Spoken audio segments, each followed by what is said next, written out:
everybody out there in YouTube? We are the Middle-Aged Guys, and we're going to be continuing our episodic reviews of all of the episodes of Young Justice. Episodic reviews of all the episodes.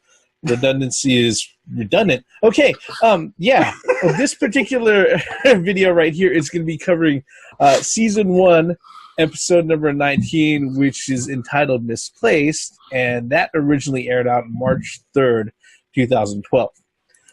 Before we get any further, let me go ahead and get the introductions out of the way. I'm the Reverend. The Theme here. And I'm Grey Mouse 1. Like I said, this particular episode is called Misplaced, and it aired out March 3rd, 2012. Now, if you were paying attention, close attention, boys and girls, you would have heard in the previous video that Secrets aired out in November 18th, 2011. So why the huge break, mid-season? Because Cartoon Network is fucking retarded. Okay, that's really the only reason why. All right, and so this is the first video or episode that they aired out after the huge break, and actually, it's a pretty good one. No spoiler warnings, like usual.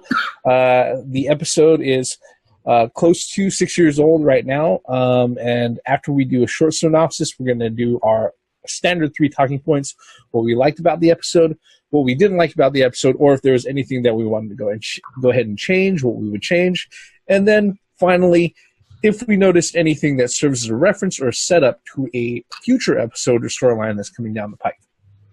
Okay, let me go ahead and get the synopsis out of the way, real quick and dirty.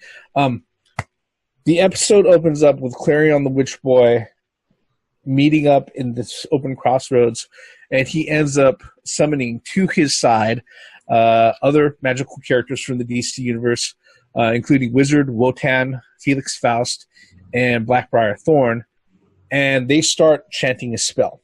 Long story short, what ends up happening is that this spell that they cast creates a dimensional rift, a split in the reality of dimension reality, where the adults, anybody who's 18 and over as an adult, exists in one portion of reality, and anybody who is a child, under 18, exists in another portion of reality. Obviously, this sends the whole world into fucking chaos and everything. And the only hero that is associated with the team right now that can actually cope with the situation as it is, and figures out that he can cope with the situation as it is Billy Batson, also known as Captain Marvel. He figures out that, hey, look, all of the adults have disappeared. I have to get to Happy Harbor. I don't want to turn into Captain Marvel, because if I do, I'll turn into an adult. That means I could disappear. Yeah. And he really doesn't know at the time that, if disappearing means that he goes someplace else or if he just ceases to exist, because he's thinking that pretty much all the adults have ceased to exist. At the same time, the adults and the senior members of the Justice League who are there at the cave, they notice that everywhere around the world they're getting news reports that all of the children have disappeared. And because of that, people are rioting. They're doing really crazy, stupid shit. And basically bedlam is happening all over the place. And Zatara, just like Zatanna in both the realities, figures that, look, this is probably a magical spell, and whoever is doing this is really wielding some hefty magical powers in order to get something like this to happen. Well, through the witty actions of Billy Batson, he's able to actually get in contact with both the team, Young Justice, and also their elder mentors in the Justice League. And through that, they go ahead and they coordinate basically a counterattack to go ahead and disrupt the spell that has, split the dimensions into the adults and the children. They go ahead and they start carrying out the plan. And during the fight, after they determine, hey, look, the gem which is in the center of the power pentagram, that's the key to everything. We have to go ahead and destroy that gem or remove it from the center of the pentagram in order to go ahead and break the spell. At that moment in time, Zatanna ends up donning the helmet of fate. Naboo, Dr. Fate, goes ahead. He makes his appearance. On the side of the children, they get a hold of the gem on one side. On the side of the adults, they get a hold of the gem on the other side. They bring the realities together and they break the spell. At which time, it reunites everybody in the universe. You know, basically the senior Justice League members with all the members of the team, and you know, Clarion the Witch Boy. He goes, "Well, it was fun as as long as it lasted," and he decides to get the fuck out of there. He's like, "I'll see you guys later, unless I see you first." And then he just bounces out. However, it turns out that, even though they've won and they've broken the spell, that, just going out of the way and donning the Helmet of Fate, it comes with a price. And Naboo initially does not want to go ahead and release Zatanna from the hold of the helmet. Since, in his words, she's, she has a natural affinity for the magical arts. She's already partially trained. She's young. She's pretty much the perfect candidate to serve as a host for Dr. Fate. At which time, Zatara goes ahead and he says, "Hey, look, take me instead." And what happens is that he basically sacrifices his own normal life to take his daughter's place as Dr. Fate, and he dons the helmet. The episode ends up, all the families are reunited, except for the fact that Zatanna, who is now part of the team, she's pretty much living at the at the cave with everybody else. She's there, and just like a lot of DC superheroes, she ain't got no parents no more. And that's pretty much how it ends. Was there anything that I missed? No. You did good. Okay. All right. So let's go ahead and jump into our first talking point. Guys, in this episode, what did you notice that you liked? Floor is open. This was a very, very fun episode, but it was a very fucked up episode once you think about the conditions involved. I mean, damn. Snap. Fuck, either your child is gone or your parents are gone. Or your adults just disappear. Like, where do you go from there? Really? I'm not going to say no more for right now. I like the concept of the whole episode because of the plot. Gray Mouse, what about you? To answer your question is you party like it's 1999. As a kid, you have no parents. I mean, how many times have you thought that time when you're growing up that, man, I just wish I could make my parents disappear? And if you have younger siblings? But what do you do then? The part that I liked about was that the Justice League, or the Young Justice, actually finally know who Billy Batson is now. And that was great. I was like, oh, you tied that in up nicely in a nice bow and present. I was like, yes. It took, of course, it did take Kid Flash a moment to figure it out. He's always the last person, I swear, man, to figure stuff out. Well, he didn't believe it. Yeah, but everybody else, like, what? Now, that's one part that I like. Was there anything else you wanted to go ahead and throw on that pile before I jump in? Okay, go ahead. I'm sure that we'll come back on. There's a whole bunch to throw on this pile, but I don't want to just start talking and just take everybody else's points. Yeah. Go ahead, Rev. All right. If it's not obvious, one of the things that we've stated many times about a lot of the episodes is that they didn't just go ahead and reach into the grab bag of, oh, these are the folks that are out of Batman's rogue gallery. These are the folks out of Superman's rogue gallery. Okay, they went ahead and they've really reached back and they've gotten hold of a wide variety of villains from all over the place. With this particular episode, they concentrated on the magical villains. Like I said, Clarion the Witch Boy, Wizard, Wotan, Felix Faust, Blackbriar Thorn. Those are the villains, okay? And then on the hero side, you have Zatara, Zatanna, Captain Marvel, and Dr. Fate, okay? So, yeah, huge spectrum of characters and, heroes and villains alike. There was a lot of dialogue that was awesome. The whole mirror dialogue of, in one panel, Kid Flash and Aqualad sitting there asking each other, so how desperate are we? How desperate are we? Yeah, and then flashing over to the adult side of the dimension or the divide of the dimensions. Zatara is sitting there with Batman looking at the helmet of fate, and then Zatara asking, "So, how desperate are we?" It pretty much really pointed out, these guys, even though they're separated, by alternate dimensions, many years between them, they're very they already know what they're up against, and they already know, okay, if worse comes to worse, this is something that we can get to. But if we do end up getting to this, it's not going to come without a cost. Okay, because the thing is, Naboo, he is not even paid to play; he is paid to show. Just getting him out of the box, you have to pay something. Okay, that's just how it is. All right.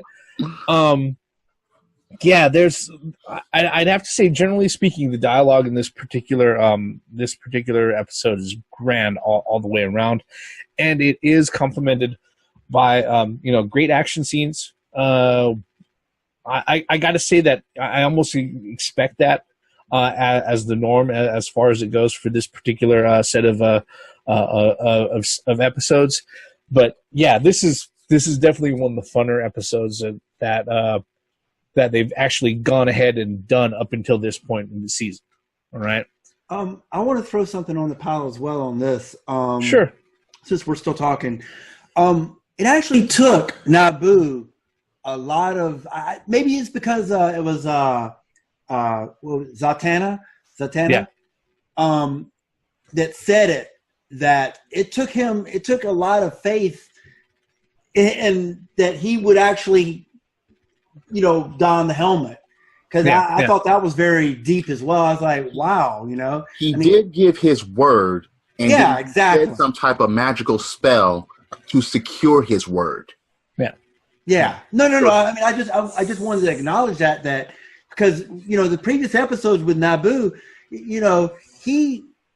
he wants something in return. I mean, it's just like, because he wouldn't give the person who donned the helmet up. He wouldn't even give up Kid Flash at one point, Yeah. At first, he almost didn't give up Aqualad, according to the conversation that. Absolutely. Yeah. So yeah, this is definitely again, this is one of those examples of where if this particular episode happened, if this wasn't episode 19, if this was episode 9, I don't think the weight of the things that happen and occur in the episode, it definitely wouldn't have the same sort of consequences, all right, or the same sense of weight to it, all right. But that's not to say that this episode is perfect. I got to say that it's really damn close in my view, but it's I'm pretty sure that we could probably find something, even if it is just a nitpick. What in this particular episode did you not like, or you would change? Is there anything about the episode you would change if you had a chance, guys? Not necessarily change, but I have a couple of nitpicks. Nitpick number one. So you're telling me Red Tornado, an android, would actually be seen as an adult and actually disappear? Okay, that's number one. Number two, what if someone from the adult side also donned the Dr. Fate helmet? What would that have done? Because yes, Zatanna donned it, but the adults left it. So if everything would have went back to normal, what if they both would have been Dr. Fate? Well, to answer that question more or less, I mean, like when they were bringing the worlds together, both Zatanna and Dr. Fate kind of brought it together with the crystal. But yeah, I mean, I was going to mention that earlier. Yeah. I was going to mention that earlier, that there was a paradox there that I've noticed as well. I mean, did Dr. Fate's helmet, it existed, obviously existed in both worlds. Mm-hmm. But what would happen if it did? Well, Clarion does address it at the fact that it seemed you're like you're Naboo, right? He did. Yeah, he did address it during the episode, right. But I was like, wait, what if that would have happened? But as far as my gripes, it doesn't go any further than that. Yeah. What about you, Grandmaster? For me, I'm a little different. I would have liked a little more interaction with the magical villains, say something, please. Don't just chant a spell. And then on the other side too, I mean, Red Tornado, he didn't say anything, you know, and it's like, wait a minute. I was like, I just feel that there's no point in having them in the scene if they don't say something or contribute to the conversation. But I do understand on the flip side of that, I do understand that maybe the voice actor for that particular character was not there at that particular recording time, you know, and they couldn't get the guy's voice, and I can understand that, you know. But it's kind of, you know, it's a nitpick that if you're going to have these people in the scene, and especially the magical villains, they played a major part in the episode. You know, I mean, because of them, they started, you know. But I just wish that there was more interaction, you know, with them. I'm just a dialogue person. I like to hear the dialogue. Yeah. Well, that's like Zataro. You know, the only reason why he even knew the crystal was the master thing in play was he actually, you know, had a spell that summoned lightning, and he fucking blasted the 4 mythical magicians that were there, you know, the sorcerers. Then, yeah, so he figured that out. So, you know, when you're watching it, you got to realize. I mean, as you know, when you watch it the first time, it don't really sink in. But then after you watch it, like the Reverend says a million times, you know, it's said it ever since we've started these reviews. You start to pick up on little tiny things, you know. And I'm like, wait a minute, did Red Tornado need to be in there at all? I mean, did he need to be there? I mean, you know, he didn't contribute. All he did was did a little Red Tornado to lift up a box. No, he was a part of the battle. He was. Yeah, he was part of the battle because it was only those 3 that were available. All the rest of the Justice League I'm just saying he could have said something. Yeah. You know, the funny thing is that, you know, now that you bring that up, I pretty much had a really hard time trying to find something that I didn't like about this. But it does – the funny thing is that it does become really, really obvious, all right? It's like, okay, which characters in this particular episode or throughout this whole season or this whole series – which character shows up, all right? Which of them are just fodder characters? Well, you get the answer really obvious because they don't say anything, all right? They're just pretty much window dressing at a point, okay, where they're there in the background, all right? Maybe they're chanting a spell, or maybe they're like Captain Cold, and the only thing they go ahead and that they say during their whole episode is, ah! And then they get fucking knocked out, you know? Well, this is the second time we've seen Wotan. Yeah, you know. At least he's now a returning character. Yeah, you know. But he very much fits the bill as far as what's going on. I would have to say it's probably the other side of the coin whenever you're dealing with like this huge ensemble set of characters gathering together, especially with the way that they go ahead and they set these things up. It's just, again, it's kind of like it's a flaw that you don't notice unless you watch these episodes multiple times, like we have up until this point, especially when you're trying to pay attention to details to go ahead and do a review. All right. Other than that, really, for this particular episode, it's really, really tight. I'd have to say that there isn't a lot to sit there and complain about. In fact, it does actually serve very well into going ahead and setting up further episodes. You know, we've got like 7 episodes left in this particular season, and also even into the future for that matter.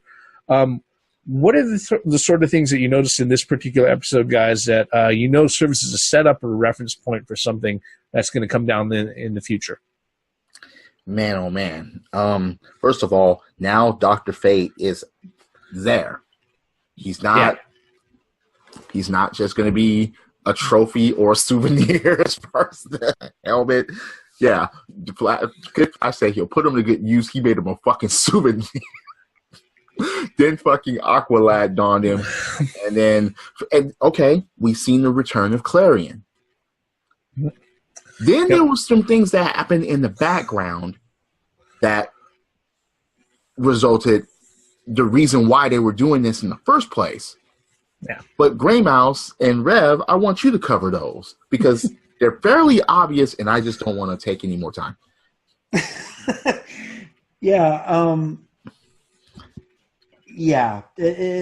a lot that went on in the background. I mean, the whole reason why this was done in the first place. I find that very interesting. It's connecting other stories from the previous episodes, and I mean, now that I guess Dr. Fate is a Justice League member now, and he's going to be in some future episodes that are rather comical. You know, later when they decide on who to put new members into the Justice League. Oh, Lord! I'm just saying. Can't wait for that review. I'm just saying that was. Anyway, What about you, Reverend? Okay, I'm gonna. The one thing that I love about this particular series is that it is a very tight series. A lot of the episodes are interwoven together. Just like before, I'm going to cheat a little bit. This particular episode harkens back to the Revelation episode, where they're replaying when Zatara went ahead and he cast a spell to go ahead and locate the Injustice League. All right. Yep. So that was there, and I always love it whenever they go ahead and they call back to something earlier. The other thing that's really amazing about this particular episode, and that also serves as a reference for things that are coming up, is that when you sit there and at the end of the day, if you paid attention to all the details, you realize that this particular episode wasn't a magical battle episode. All right. It was actually a heist episode. You're like, wow, that's pretty fucking impressive. Yeah. All right. Because the whole purpose, the whole reason why they went ahead and they caused all this chaos and everything was to create a distraction for the Riddler, Edward Nygma, to go ahead and infiltrate the Star Labs, all right, in order to go ahead and retrieve the remnant of Starro from Star Labs, and to go ahead and bring that back into the Light's possession and everything. And that by itself is rather genius, because the thing is that when you start taking that into account for other things that happen further into the series and everything, certain things happen that seem kind of out of place, where a few episodes later you're like, oh wow, that's the reason why they did that. And this is one of those particular episodes right here where it pays off in spades. I'm actually surprised you didn't mention that one of your most favorite characters. Which one? Go ahead. Vive la France. Oh yeah, yeah. The brain, he shows up, but he's got like one line right at the end. Okay. Yeah. But he's sitting there and he's got Monsieur Mala right next to him and everything else, and he's going to be working on the starter tech and all of that. And it's great, but. Yeah, like I said, there's a whole bunch of things that this particular episode went ahead and set up, and with the pace that the episodes are going for the rest of this particular season, like I said, we've got about 7 episodes left until we finish up season 1. A lot of the things that they're setting up do come to fruition, and they do become very obvious really, really soon. All right, let's go ahead and give our final ratings, guys, on a scale of yay, nay, or meh. What would you give this particular episode? A hell yay. That's all I'm really going to say to now until the end of it. Gray Mouse, what about you? I also will give it a yay. And the reason for that is just connecting the dots on certain storylines and bringing back certain things, like when, how they adjusted or how they found the Injustice League. And it kind of shows that, Yeah. It kind of shows that she's ready. she's ready to be a member of the team now. Although she had to be coaxed by Robin to do it. But nonetheless, I mean, he encouraged her, like, you've got to at least try. And she succeeded, But, I mean, I kind of like the way she said that, it's not just waving your hand and saying special words or anything. And there's a little bit more to it. So, I mean, just that little block of dialogue, and connecting the dots from the previous episodes, hell yeah. I give it a hell yeah. No surprise, it's a yay for me also. This, you know what? I was about to say that the last 3 episodes, I would, especially given the whole kids and adults theme, I was about to name them the LMNOP episodes. But the thing is that we had secrets. Wow. Shoved in right before this particular one, where it was like literally when you sit there and you look at the whole thing of fail safe, disordered, it's like home run, then secrets, where it's like it's not a bad episode, but it's forgettable. All right. Mm-hmm. It literally, it's the only episode in the whole season where I think if you removed it, there is absolutely no loss at all to the season as a whole. And then you have Misplaced, okay?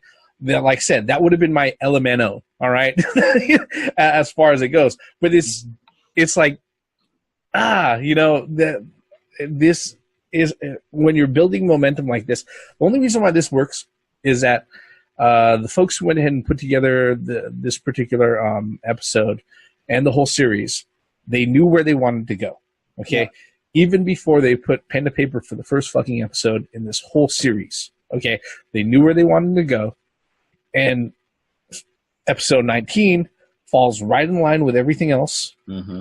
And you have a good creative team here that knows what they're doing. They know what they're working toward. And by this time, as a watcher, you're sitting there, you're watching, and you're like, I'm fully invested. They've got me by this time, okay? Which, like I said, it's a yay. It's definitely a yay. Was there anything else we wanted to go ahead and throw on the pile before we go ahead and wrap this one up? Go ahead, Dave. Will. Now I can unleash. They did a lot of throwbacks in this episode, not only to specific episodes from this series, but even from a couple of things that have to do with Superman. And, okay, let me elaborate. Yeah. It's kind of funny how every once in a while you'll see a school bus about to fall off a fucking bridge and someone actually puts it back. That actually happens in this episode. It happened in episodes earlier when Superboy went to Metropolis and tried to save a school bus from falling off a fucking bridge, and Superman fucking shows up. This time it was Rocket that will save the bus, but I was still like, that's a throwback. Whoever recognizes that will immediately think the first fucking Superman movie when there was a big earthquake because of the missile hitting the San Andreas fault and he had to go and save everything. I mean, that's one of the things that I saw that I thought it was pretty cool that actually threw it back there. You know what? That sparked something as well. I think that Superboy is actually moving more to the right of making peace with Superman, because when he went to go rescue that baby, he had the symbol. I think there was a connection there. I mean, I was like, oh, wait a minute. So he's slowly starting to understand what that symbol means. Yeah. He had his Superman moment. He definitely had his Superman moment when he rescued that baby. He definitely listened. I was like, oh wait, yeah. It's funny because I was going to mention that too, especially when it had to do with Superman. Yeah. That was number 2. One of the funniest things about the episodes is when Zatanna tried to cast some magic on Clarion, and he's like, baby man. Oh, that was hilarious. And he said something backwards, and he slapped her, she went flying, and I was just like, oh. He was just like, baby magic. He said such baby magic? He said baby magic. He did this, and he was like, he said something, and he just slapped her, and she he just half-wittedly I was like, damn. Yeah, I was like, yeah, that was messed up. It's too bad we didn't see Clarion and Zataro. Yeah. I would have, because Zataro proved in all the episodes that he's been in, he's never been in trouble. He's never had problems. He was always one of the most powerful. He was always one of the most deciding things about the fucking episode. And now he had to sacrifice himself to be Dr. Fate, which was for the greater good, man. He'll not for the greater good, but to save his daughter. Pretty much. And if you notice, it was Batman that said that he take care of my daughter. And Batman was like, you have my word. They had a connection. A lot of people don't know that the Taro is the one that taught Batman to be an escape artist. So, yeah. One of the things, pointing back to like them just dropping like little things in the crumbs in the trail for people to go ahead and follow into future things. Rocket did show up. She did save that bus. Yes, the funny thing is that guess what? In all of the episodes where they've shown heroes going out of their way that aren't part directly of the team, that are they go out of the way and they're helping the civilians and everything during these huge events or everything else. Those heroes end up showing up again later on in the series. All right. The last time that they did that with the Revelations episode, when all of the the random heroes were showing up to go ahead and help out the populace when the plants were attacking, those same heroes are going to be mentioned in the Agendas episode that's coming up. All right. Rocket is also going to end up, doing a lot of interaction with the team over the next few episodes. All right. You mentioned that Bumblebee is there too. I mean, she's in some of the episodes. We're at school. Wait. Like they're trying to. No. You can't do that. I know who that is. I know who that is. But that's right now. That's later. Yeah. But that's for much later down the road. That was the thing about the episode that made it a lot of fun. You saw all of this interaction. You saw the action. You saw the throwbacks. And you felt connected to the episode as a whole because of all of that. It was just, the writing of it was brilliant. The interactions were brilliant. The battle sequence was brilliant. And even the sacrificing of Zataro to Dr. Fate, still brilliant. Still brilliant as hell. I'm not going to take anything away from this episode. And Captain Marvel was very important in the episode, even though it was kind of subtle, but he still played an important role here. Uncle Dudley disappeared. When he was in that plane and the chick disappeared, that was hilarious too. Yeah. She turned 18 at midnight. It's like, again, this is like I said, this is one of those reasons why I don't want to. I'm only going to say one line about this, and I don't want us to jump into it too much. I don't want us to jump into it after that because it's that's a whole other episode or videos worth of material and everything. But this really kind of illustrates why a lot of people have been saying for a long time, look, let the animation people have a crack at the live action movies. Okay. Right, and that's really all I'm going to say about that. Let's go on, because we'll be here. That's the end. Yeah, that's real. We can continue on for another 3 hours about that. Believe me, folks. But to go ahead and wrap this one up, that's pretty much our review for Young Justice Season 1, Episode 19, Misplaced. If it's not obvious by now, yes, we like this particular episode a lot, okay? We want to know what you thought about the episode. Also, what did you think about our review? Were we off base? Did we miss something? You can always go ahead and let us know by leaving us a comment below. While you're at it, if you're so kind, go ahead and mash on that like button. We would greatly appreciate it. And if you really like what we're doing here and you want to stick around, you want to see whenever we put out other videos, whether it be more reviews or talking about other geek stuff or game news or other things like that, I do highly suggest you go ahead and subscribe and turn on those notifications, and then you'll know whenever we go ahead and drop out a video on any of our channels. With that all said, we're going to go ahead and finish up and wrap up all our bullshit on Young Justice Season 1, Episode 19, Misplaced, right here. I am the Reverend. The Theme here. And I'm Grey Mouse 1. All forms of entertainment has the right to exist, even if you don't like it. Credits.